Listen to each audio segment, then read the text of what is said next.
Hey guys, welcome. I'm Nikki Novo and I am your spiritual coach. Thanks so much for joining me. So today I'm going to answer a question that I get asked all the time, probably about once a month. So I figured it might be on your mind as well, so I hope this can help. So how do we tell the difference between fear and our gut slash intuition, right? Sometimes they can seem very similar. Fear a lot of times feels like I don't want to do this, I want to vomit, but it's actually something that we should go after, but we're just afraid, right?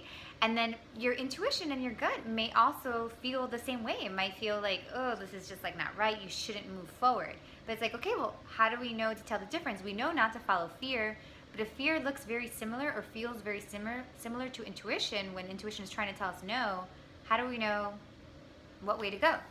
So here's this is how I do it, and this is what I suggest for you. Okay, so everybody's intuition, fear, all that manifests in their bodies differently. So what works for me might not necessarily work for you. So the best way you can figure out what it means to you is by observing it, right? So when I started realizing that there was this thing called intuition and I was being guided from within myself, so like, oh, okay, cool, I could use this, but like, how do I know how to use it?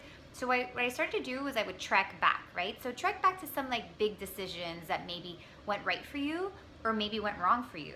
You know, maybe that time that you took that job and a few weeks later you're like, why did I do this?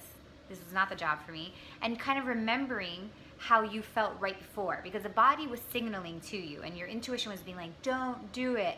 And kind of remembering what that looked like. And then maybe what about those things that, you know, you should have done and you didn't do it because you were afraid? How did your body react? So just to give you an example, there's something that I know about myself and it's very helpful.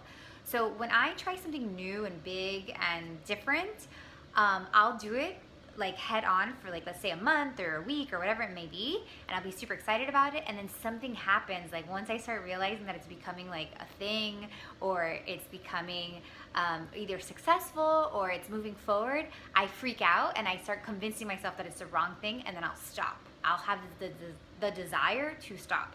And that is something that I know, that's how my fear shows up. So I have seen that throughout my life. So I have looked back and I kind of keep a note. I'm like, okay, that's fear. So when it does show up now, when I see myself trying something new and that shows up, I know, hey, that's not intuition. That's not, I'm trying to mask it as intuition, but that's actually fear. So remember, you know, you have to remember what it was that that showed up for you. How does your body react to fear, and how has your body reacted to intuition in the past? And kind of keep a note at it and play around with it.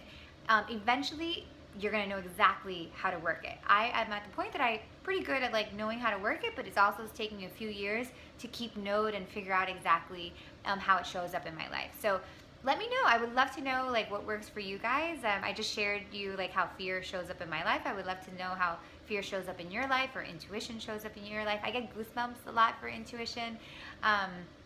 And intuition for me feels a little bit more peaceful, and I don't really get like vomity feeling. So that's how it shows up for me. I would love to hear how it shows up for you guys. So I hope that helps. I love you very much, and I will see you next week. Much love to you.